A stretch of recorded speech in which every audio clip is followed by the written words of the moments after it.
జీవం, నూతన జీవం, యేసులో నూతన జీవం, నూతన జీవం, నూతన జీవం, యేసులో నూతన జీవం, యేసులో నూతన జీవం, యేసులో నూతన జీవం, యేసులో నూతన జీవం, యేసులో నూతన జీవం,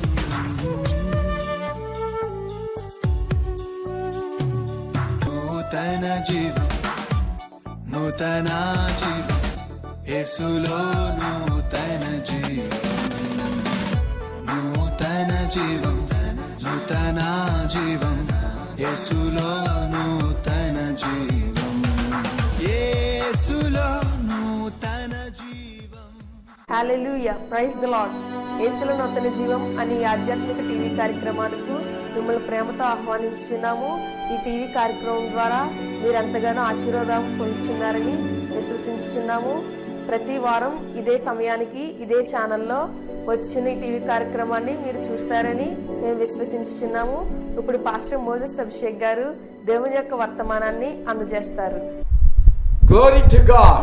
దేవునికి మహిమ కలుగును గాక. What a precious day it is, dear friends. ప్రియ స్నేహితులారా, ఎంత గొప్ప ప్రశస్తమైన దినము. We welcome you all to this beautiful program, New Life in Jesus. యేసులో నూతన జీవం అనేటువంటి కార్యక్రమమునకు మిమ్మల్ని అందరినీ ఆహ్వానిస్తూ ఉన్నాము. Hope you all are doing well. మీరందరూ కూడా క్షేమముగా ఉన్నారని ఆశిస్తున్నాము. We are rejoicing and overwhelmed by your responses and by your feedback. మీరు ఇచ్చుతున్నటువంటి ప్రతి స్పందనలను బట్టి అమిత ఆనంద భరితులమై సంతోషించుచూ ఉన్నాము. We extend our thankfulness to all the people who are viewing and sharing this word to others. ఈ దృశ్య ధ్యానములను చూచుచున్న వారు, వినుచున్న వారు, మాతో కలిసి సంప్రదించి మాతో పంచుకొనుచున్న భావముల కొరకు వందనాలు. And may God bless all of us and help us to move forward in our journey. దేవుడు మనలందరినీ ఆశీర్వదించి ఈ జీవిత యాత్రలో ముందుకు కొనసాగుటకు ఆశీర్వదించును గాక. Today's word is from Epistle of Philippians. ఈ నేటి వాక్య ధ్యానము ఫిలిప్పీలకు రాసిన పత్రిక నుండి Chapter 1 verse 6. మొదటి అధ్యాయం 6వ వచనము. Epistle of Philippians. ఫిలిప్పీలకు రాసిన పత్రిక Chapter 1 verse 6. మొదటి అధ్యాయం 6వ వచనము. Being confident of this, ఈ విషయంలో మీరు నమ్మి ఉండండి, that he who began a good work in you మీలో ఒక మంచి కార్యమును ప్రారంభించిన వాడు will carry it on to the completion until the day of Jesus Christ. దేవుని ప్రభువు యొక్క దినము వరకు దానిని కొనసాగించువాడునై ఉన్నాడు. What a beautiful verse we are reading here. ఎంత మంచి వాక్యమును మనము చదువుతూ ఉన్నాము. Epistle of Philippians was written by Apostle Paul. ఫిలిప్పీలకు రాసిన పత్రిక అంతా కూడా పౌలు గారి ద్వారా వ్రాయబడినది. And this Philippi is a city which was located in Roman colony. రోమా వలస ప్రాంతాలలో ఉన్నటువంటి పట్టణం అది. It was not a big city, but it was very famous city. చాలా పెద్ద పట్టణం మాత్రమేమీ కాదు, కానీ ప్రసిద్ధికెక్కిన పట్టణము. There were not even 10 Jewish people used to live in the city of Philippi. ఆ పట్టణములో 10 మంది యూదులు కూడా ఉండేవారు కాదు. That's why there is no synagogue in that place. అందుచేతనే అక్కడ వారందరూ కూడా సమాజముగా కూడుకునేటువంటి సమాజ మందిరము లేదు. That means all the people who are living in that place of Philippi is all are Gentiles. ఆ ఫిలిప్పి పట్టణములో నివసించే వారందరూ కూడా యూదేతరులైనటువంటి అన్యులై ఉన్నారు. And Apostle Paul built the church of God in AD 51 in his second missionary journey to Philippi. రెండవ ప్రయాణములో 51వ సంవత్సరము క్రీస్తు శకము అక్కడ సంఘము కట్టాడు ఆయన. And he has telling a beautiful themes in this epistle of Philippians. ఈ ఫిలిప్పి పత్రికలో చాలా అద్భుతమైనటువంటి ఆశ్చర్యకరమైన మంచి విషయాలను చెబుతూ ఉన్నాడు. Moreover, he tells them how to be happy practically and in troubles and in spiritually. అభ్యాసపూర్వకముగా వాళ్ళ యొక్క జీవితాలలో కష్టాలైనా లేకపోతే సంతోషదాయకమైన ఆనంద జీవిత ఆధ్యాత్మిక జీవితాలైనా ఆనందముగా గడుపుటను గురించి చెబుతూ ఉన్నాడు. And at the very beginning of the passage which we are meditating today, ఇక్కడ మనము ధ్యానిస్తున్నటువంటి వాక్య భాగమునకు ముందుగానే Apostle Paul starts that passage like this. ఈ ఏ విధముగా ప్రారంభిస్తూ ఉన్నాడో ఆ వాక్య భాగము. I give thanks to God on behalf of you. మిమ్ములను గూర్చి నేను దేవునికి వందనములు చెల్లిస్తూ ఉన్నాను అంటున్నాడు. And in my prayers I am always praying about you and rejoicing before God. నా ప్రార్థనల యందు ఎల్లప్పుడూ మిమ్ములను గూర్చి విజ్ఞాపన చేయుచు సంతోషించుచు ఉన్నాను అంటున్నాడు. Because of your partnership or partaking in sharing of gospel, I am very happy.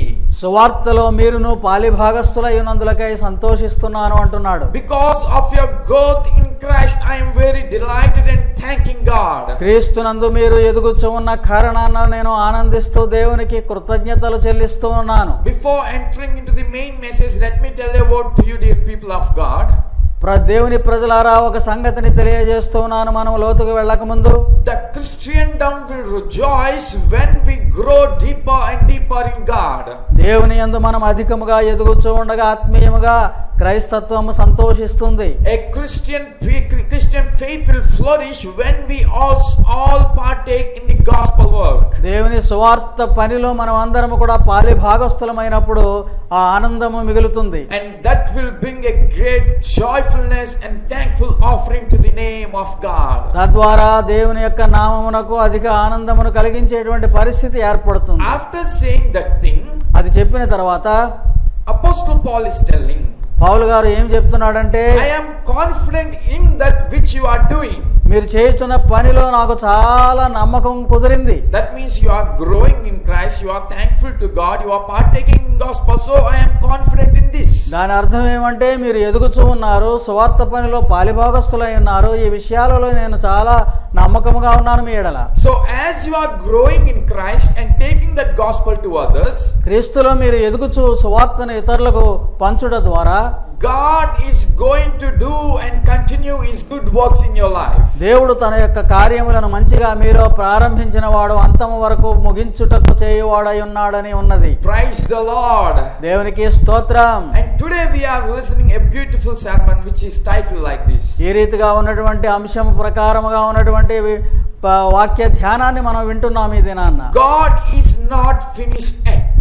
మన దేవుడు ముగించిన వాడు కాదు, ఇంకా God is not finished yet. ఇంకా ముగించిన వాడు కాదు, పని చేస్తూ కొనసాగుతూ ఉన్నవాడని అర్థం. God has many things to do in our life. మన జీవితాలలో చేయవలసినవి అనేకమున్నవి ఇంకాను దేవుడు చేసేవి. Yes, it is good news for all of us, right? మన అందరి కొరకు అది చాలా శుభవార్త, నిజమే. If God has finished something, we have to strive hard and do ourselves and continue forward. దేవుడు చేసే పని గనక ముగించేస్తే మనం కష్టపడి చేయవలసింది అన్నట్లు ఇంకా ఏదో ఉంటుంది. If we have to strive hard, we can't accomplish the task which was given to us. మనమే గనక బాధపడి చేయాలి అంటే మనకి ఇవ్వబడిన పనిని మనం చేయలేము. For example, let me tell like this. ఈ విధముగా ఉదాహరణ చెప్తాను. Suppose if you are building a home, ఇల్లు ఒకటి కడుతున్నాము అంటే, if there is a contractor who came and built that home without doing all the complete work and he told, I finished and I am going, పనంతా కూడా ముగించకుండా నేను చేసేసాను, అయిపోయింది, వెళ్ళిపోతున్నాను అన్నాడు అనుకోండి, what we have to do? అప్పుడు మనం ఏం చేస్తాం? We have to suffer and we have to build, or we have to ask him, pardon him, and we have to request him to complete it again. దాన్ని పూర్తి చేయమని బతిమాలుకొని మళ్ళా వాడిని పూర్తి చేయమని చెప్తాం, కానీ ఇంకా అలా మిగిలిపోయి ఉన్న పనితో మనం ఉండం కదా. We have to strive hard and hard to complete that building into a wonderful form. దాన్ని మంచి ఆకారం వచ్చే రీతిగా కట్టబడే వరకు కూడా బాధపడుతూ ఉంటాం. And in this same way, అదే రీతిగా if God has finished his work, దేవుడు గనక తన పనిని ముగించి వేసినట్లయితే we have to strive hard to get into that wonderful form of God, or wonderful form of the spiritual life. దేవుని యొక్క ఉద్దేశ ప్రకారమైనటువంటి ఆశ్చర్యకరమైన దేవుని జీవితంలోనికి మనం ప్రవేశించాలి. But God is helping us and he didn't finish it. కానీ దేవుడు మనకు సహాయం చేస్తూ ఉన్నాడు, కానీ ఇంకా దాన్ని ముగించలేదు ఆయన. He didn't finish it doing these good works in the life of his people. ఆయన తన ప్రజల యొక్క జీవితాలలో చేయుచున్న మంచి పనులను ఇంకనూ కొనసాగిస్తూనే ఉన్నాడు. He didn't finish it to taking gospel to nations and nations and nations. దేశ దేశాలకు సువార్త ప్రకటన అనేటువంటిది ఇంకా ముగియలేదు. He didn't finish it to impart the word of God into the lives of people and transform their lives. జీవితాలను మార్చే రీతిగా వాళ్ళ జీవితాలలోనికి ఇంకనూ ప్రవేశం జరగలేదు. So don't think it is finished. గనుక ముగిసింది అనేటువంటి భావము లేదు. Don't think none is there with me to make me move forward. ముందుకు వెళ్ళడానికి నాతో ఎవరు లేరు అని నీవు అనుకొనవద్దు. God is telling to you, God is not yet finished. దేవుడు చెప్తున్నాడు, నీతో ఇంకా నేను పని చేయవలసి ఉన్నది అని. God is not yet finished. ఆయన ఇంకా ముగించలేదు. And very explicitly, Apostle Paul is talking here about good works. మంచి క్రియలను గురించి మాట్లాడుతూ ఉన్నాడు అపోస్తలుడైన పౌలు. What is that good works which Apostle Paul is talking about? అపోస్తలుడైన పౌలు మాట్లాడుతున్నటువంటి ఈ మంచి కార్యములు అంటే ఏమిటి? We have to understand very prominent thing while meditating this word. ఈ వాక్యాన్ని ధ్యానిస్తూ ఉండగా చాలా ప్రాముఖ్యమైన విషయం చూడాలి. Apostle Paul says that Christ who began this work in you. క్రీస్తు ఆయనే ప్రారంభించాడు నీలో ఈ పనిని. What is that work Christ began his work in us? మనలో ఆయన ప్రారంభించిన పని ఏమిటది? ఆ పని Think once for a few seconds. What is the work that God started in our hearts? కొద్ది క్షణాలు ఆలోచన చేసి చూడు, ఏమిటి ఆ పని దేవుడు ప్రారంభించినది? What is that good work that Christ is helping us to accomplish? ఏమిటి మనం సాధించాలి అనేటువంటి పని, మంచి పని? It is this salvation that which God has given to us and began in our life. దేవుడు మనకి ఇచ్చినటువంటి రక్షణ అనేటువంటిది మన జీవితంలో ఏదైతే ప్రారంభించాడో దేవుడు, ఆ మంచి పని కొనసాగుతూ ఉండాలి. That is the good work and greatest work that God has done in the life of human beings. మానవ జీవితంలో దేవుడు చేసినటువంటి మహా గొప్ప కార్యం అది రక్షణ అనేటువంటిది. The people who are in bondage of sin. పాప భారములో, పాప బంధకములలో ఉన్నవారు. The people who are under the penalty of sin, which is death. మరణము అనేటువంటి శిక్ష వచ్చేటువంటి పాప బంధకములో ఉన్నవారు. The people who are going under the wrath of God. దేవుని ఉగ్రతకు పాత్రులైన ప్రజలు. God started his good work by extending them the salvation. వారికి రక్షణను అనుగ్రహించుట అనేటువంటి మంచి కార్యమును ప్రారంభించాడు దేవుడు. God is blessing them abundantly so that they will be keeping moving forward in their journey. వారి జీవితంలో ముందుకు కొనసాగు రీతిగా దేవుడు ఆశీర్వదిస్తూ సహకారిగా ఉన్నాడు. In Ephesians chapter 2 verse 10 we read a wonderful verse like this. 2వ అధ్యాయం 10వ వచనములో ఎఫెసీయులకు రాసిన పత్రికలో అద్భుత వాక్యం ఈ రీతిగా ఉన్నది. We are God's workmanship. మనమందరం కూడా దేవుని యొక్క పనివారమై ఉన్నాము. Created in Christ Jesus. క్రీస్తునందు తయారు చేయబడిన వారము, సృష్టింపబడిన వారము. To do good works for which God has prepared and advanced us. దేవుడు ముందుగానే సిద్ధపరిచిన మంచి కార్యములను చేయుటకై ఏర్పరచబడిన వారము. Here also Apostle Paul is telling God created you to do good works. దేవుడు నిన్ను సృజించిన కారణం ఏమంటే ఆ మంచి క్రియలు చేయుటకు. God has given us this wonderful form to do good works and to move in that good work. నీవు ఆ మంచి క్రియలు చేయుచు ముందుకు కొనసాగుటకు దేవుని యొక్క చిత్తము. This good work also involves showing love to others, mercy to others, showing God's attitude to others. దేవుని యొక్క స్వభావాన్ని ఇతరులతో పంచుకొనుట, కృపా కార్యములను చేయుట. And moreover it is moving in the salvation of Jesus Christ. దేవుడు ఇచ్చినటువంటి ఆ రక్షణలో ముందుకు కొనసాగుట అనేటువంటి అర్థం. And Apostle Paul is telling in this wonderful verse of Philippians chapter 1 verse 6. ఫిలిప్పీయులకు రాసిన పత్రిక 1వ అధ్యాయం 6వ వచనములో చెప్తున్న మాట ఏమంటే, He will continue that good work until the day of Christ. క్రీస్తు దినము వచ్చే వరకు కూడా ఆ పనిని ఆయన కొనసాగిస్తూ ఉంటాడు అని. That means our good works should continue and they should not stop. అవి ఆగిపోవడానికి వీల్లేదు, కొనసాగుతూనే ఉండాలి. And he helps us to continue that good work. కొనసాగుటకు సహాయము చేయువాడు ఆయనే. He helps us to move in the salvation. రక్షణలో ముందుకు కొనసాగుటకు ఆయనే సహకారి. He gives us all the provision and power we need to move forward in our journey. కావలసిన అవసరత అంతా కూడా ఆయనే సిద్ధం చేసి మనలను ముందుకు నడిపించువాడై ఉన్నాడు. Dear friends who are listening God's word, ఈ దేవుని వాక్యమును వినుచున్న స్నేహితులారా, God's work is not finished yet. దేవుని యొక్క పని ముగియలేదు ఇంకా. In the bondages in which you are in, నీవు ఏ బంధకములలో ఉన్నప్పటికీ, in the pressure situations in which you are in, నీకు ఎటువంటి ఒత్తిడులు కలిగిన జీవితం ఉంటే ఉండగాక, in all sorts of problems in which you are chaotically crumbled by, నీవు ఎంత క్లిష్ట పరిస్థితులలో ప్రమాద పరిస్థితుల్లో ఉన్నావు అనేటువంటి స్థితి ఉన్నప్పటికీ God is not yet finished. He will help you to overcome. దేవుడు ఇంకనూ నీతో ముగించలేదు, ఆయన చేసే క్రియను కొనసాగించువాడై ఉన్నాడు. And this good work or salvation can be taught in 3 theological terms. ఈ 3 రకాలైనటువంటి వేదాంత భాషలో చెప్పగలిగినటువంటి విధం ఉన్నది అక్కడ. Then we can understand that salvation is a continued process. అప్పుడే ఆ రక్షణ అనేటువంటిది కొనసాగవలసినటువంటి పని, క్రియ అనేటువంటిది తెలుస్తుంది. Actually the problem today is ఈ దినాలలో ఉన్న సమస్య ఏమంటే many people think that by taking baptism, by receiving Jesus as their savior, they were saved. అనేకులు అనుకుంటారు యేసుక్రీస్తును అంగీకరించి బాప్తిస్మం తీసుకుంటే రక్షింపబడ్డాం అనుకుంటారు. They got this salvation and they can live happily. రక్షణ వచ్చింది కనుక ఇంకా సంతోషంగా బ్రతుకుదాం అనుకుంటారు. But salvation is not like that. It is a continued process. కానీ రక్షణ అనేటువంటిది అక్కడతో ఆగేది కాదు, ఇది కొనసాగుతూ ఉండేటువంటి క్రియ. That's what we are learning from this epistle of Philippians chapter 1 verse 6. ఫిలిప్పీయులకు రాసిన పత్రికలో 1వ అధ్యాయం 6వ వచనంలో ఉన్న సంగతి అదే మనకు నేర్పుతూ ఉన్నది. He will continue it and carry it on until the day of Christ Jesus. ఆ ప్రభువు దినము వరకు కూడా ఆయన కొనసాగించేటువంటి క్రియ అయి ఉన్నది అది. The first term, which is justification. మొట్టమొదటి ఏమిటంటే నీతిమంతుడుగా తీర్చబడుట.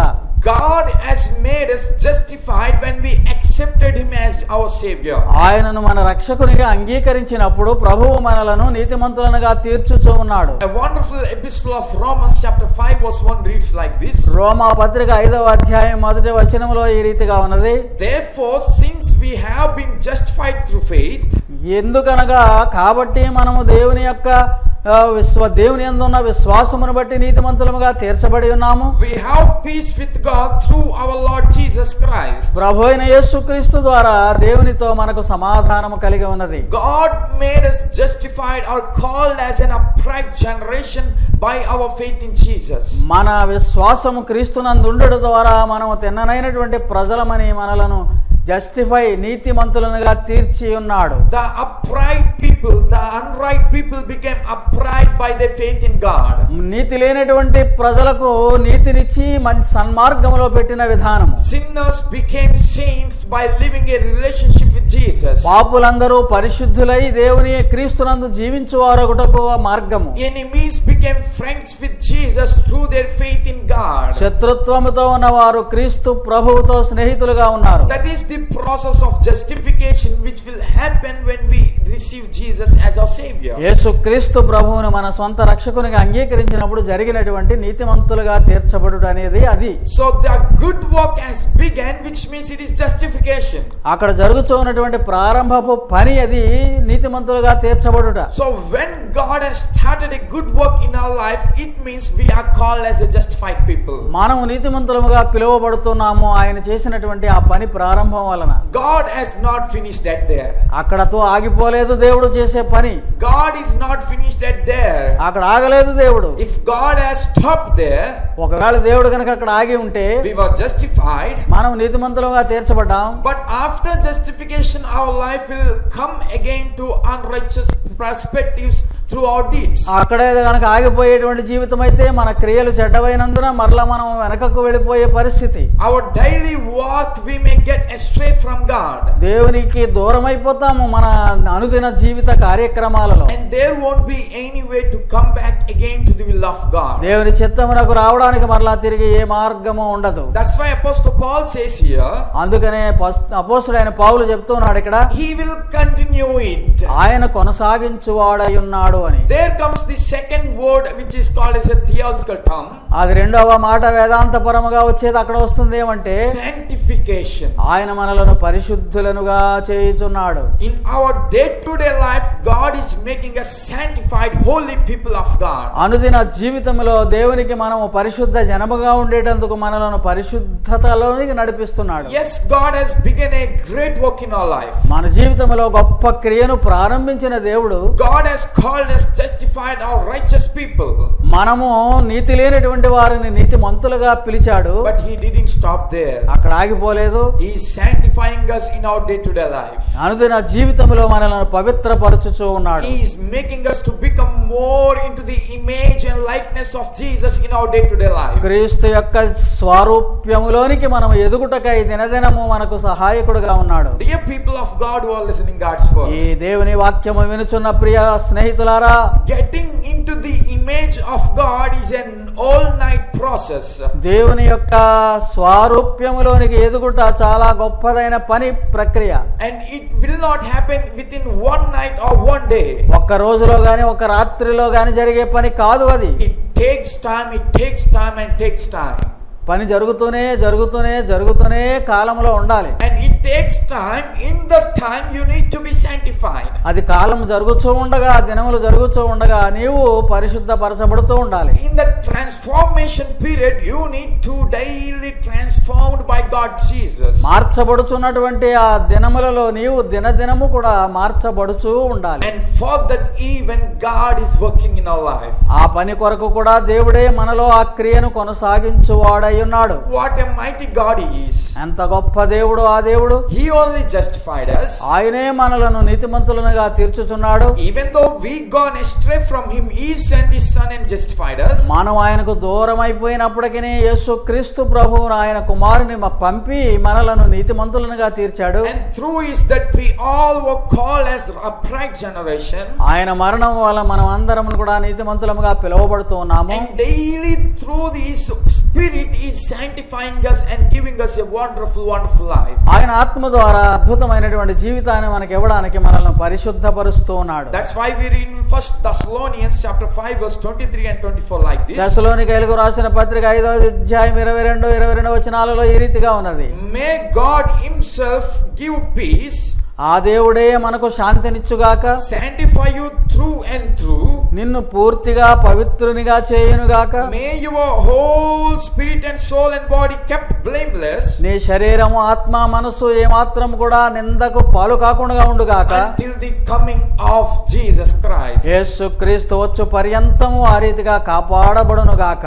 Which means Jesus is protecting us, is enabling us to sanctify and live a blameless life. దాని అర్థం ఏమంటే నిందారహితమైనటువంటి జీవితము పవిత్రముగా జీవించడానికి దేవుడు క్రీస్తు ద్వారా మనకు సహాయకుడుగా ఉన్నాడు. He is enabling us to be blameless on the day of Jesus Christ. దేవుని దినము కొరకు నిందారహితులముగా ఉండునట్లు చేయుచు ఉన్నాడు. So in all this process we should continue and we should stay blameless on the day.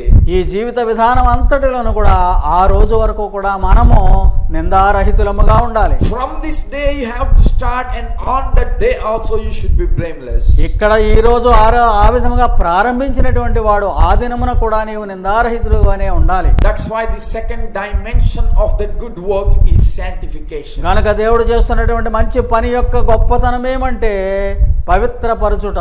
He didn't stop at there. అక్కడ కూడా ఆగలేదు దేవుడు, మరలా He is continuing more forward. ఇంకా ముందుకు కొనసాగించుచూ ఉన్నాడు. The third theological term which helps us to understand this verse is మూడవ వేదాంతపరమైనటువంటి మాట ఏమంటే అది అర్థం చేసుకోవడానికి glorification. దేవుడు మనల్ని మహిమపరచుచూ ఉన్నాడు. Glorification. మహిమపరచుట. That is the stage where you will become into the likeness of Jesus and you will be thrown in heaven. ఈ మూడవ స్థితి వచ్చేటప్పటికి పరలోకములోకి చేర్చబడిన వాడవై దేవుని పరిపూర్ణతలోనికి ఎదిగిన వాడవవుతావు. There we will be having the glorious body in which we will be resurrected or raptured into the heaven.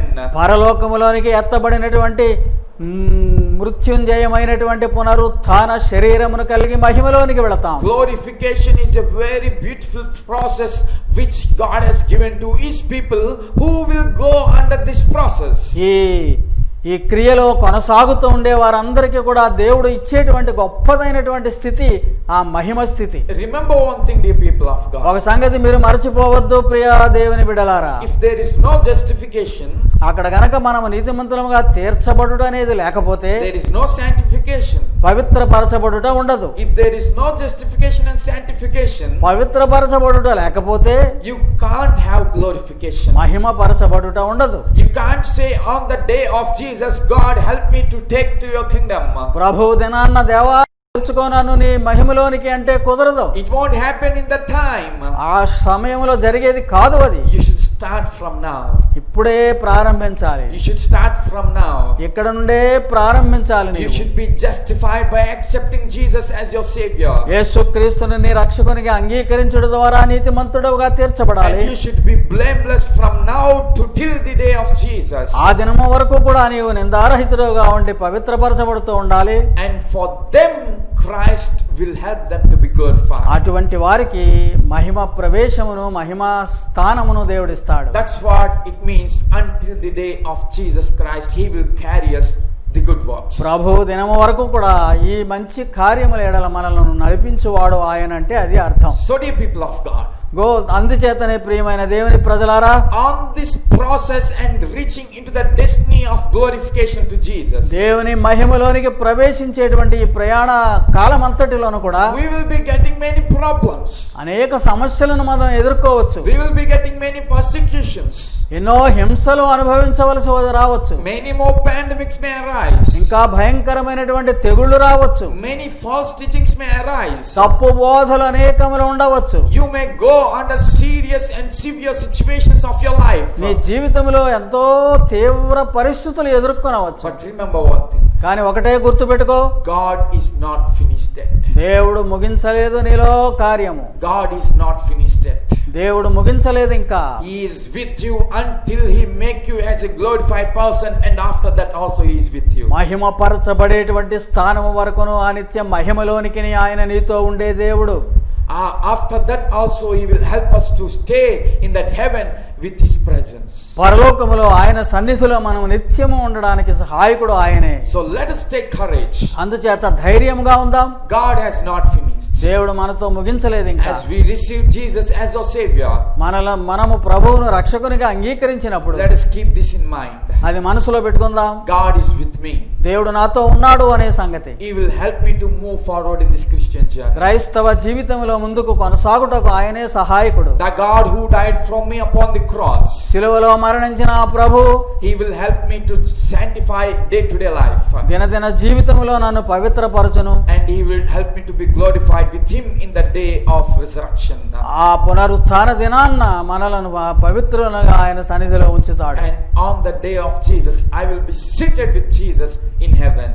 దేవుని క్రీస్తుతో కూడా పరలోకమందు కూర్చుండేటువంటి ఆ మహిమ ప్రవేశమును మనకిస్తాడు. So go in the process of good work. అందుచేత ఈ మంచి క్రియ యొక్క విధానములో ముందుకు కొనసాగుతూ ఉండు. And may God bless you all through this wonderful word. ఈ అద్భుతమైన వాక్యము ద్వారా దేవుడు మిమ్మలను దీవించుగాక. If you are not yet justified, నీవు గనక నీతిమంతుడుగా తీర్చబడలేదు అంటే ఇంకా come to Jesus who will justify you. క్రీస్తు దగ్గరకు రా, నిన్ను ఆయన నీతిమంతునిగా తీరుస్తాడు. There is no other way in whom you can be justified. నీవు నీతిమంతుడు అని చెప్పబడడానికి వేరే మార్గమేమీ లేదు. It is only Jesus. యేసు మాత్రమే మార్గం. In Him only there is new life. ఆయనందు మాత్రమే నూతన జీవము. And that new life will be glorified in the day of Jesus. దేవుని యొక్క దినము ప్రభువు దినాన్న ఆ నూతన జీవము మహిమపరచబడుతుంది. Let's close our eyes and look unto God. కనులు మూసుకొని ప్రార్థించుకుందాం. Father, we thank you for your time. పరలోకపు తండ్రి, ఈ సమయము కొరకు నీకు వందనాలు. Lord, we praise you for beginning a great work in our life, Lord. మా జీవితాలలో మహా గొప్ప క్రియను ప్రారంభించిన వాడవు గనుక వందనాలు. Yes, Lord, in this process of salvation we are going under different troubles. ఈ రక్షణ విధానములో ప్రభు అనేక సమస్యలు ఎదుర్కొంటున్నాం. Many persecutions were arising. ఎన్నో హింసలు రావచ్చు. Many troubles were arising. చాలా తొందరలు ఉండవచ్చు. We are getting into different sorts of troubles which we can't overcome. మా మట్టుకు మేము జయించలేని అనేక కష్టాలను ఎదుర్కొంటూ ఉన్నాము. But we thank you, Lord, you are not yet finished. కానీ మాతో ముగించలేదు, ఇంకా నీవు కొనసాగిస్తున్నావు గనుక నీకు వందనాలు. You are the God who helps us to, enables us to move forward. ముందుకు సాగిపోవడానికి సహాయకుడవు నీవే గనుక నీకు వందనాలు. And help us to be always with you to move forward in our journey. ముందుకు కొనసాగుటకు ఎల్లప్పుడూ నీతో కలిసి ఉండడానికి సహాయం చేయండి. Lord, I pray for each and everyone who are listening God's word. ఈ వాక్యము వినుచున్న వారందరి కొరకు ప్రార్థిస్తున్నాము. Let them not be stumbled. ఎవరు కూడా తొట్రుపడకుండునట్లు కాపాడము. Let them not be ashamed or let them not fear by seeing their situations. సిగ్గుపడుట గాని భయపడుట గాని చేయకుండా ఉండునట్లు అనుగ్రహించు. Let them stay strong in you and take courage in you and move forward in their నీ journey. యందు బలవంతులుగా ఉండి ధైర్యము తెచ్చుకొని ముందుకు కొనసాగువారుగా ఉండునట్లు అనుగ్రహించండి. We praise you, Lord. నీకే స్తుతులు. We ask this prayer in Jesus' name. యేసు నామములో ఈ ప్రార్థన అడుగుచు నామ తండ్రి. Amen. Amen. May God bless you all. దేవుడు మిమ్మల్ని అందరినీ దీవించుగాక. May God bless our nation India. మన దేశాన్ని దేవుడు దీవించును గాక. God has not yet finished. దేవుడు ఇంకా ముగించలేదు మనతో ప్రారంభించిన క్రియను. He will surely help this world even. ఈ లోకమంతటిలోనూ దేవుడు సహాయకుడుగా ఉంటాడు. Amen. Amen. Thank you for listening the word of God. Hope you all are blessed by this program. For your prayers and concerns, our phone numbers 8863299940 and one more phone number 9177383746. Our address, Pastor T. Moses Abhishek, son of Reverend T. Blessing, Bhaskar Nagar, Samalkot, Emmanuel Church, 533440, India. May God bless you all.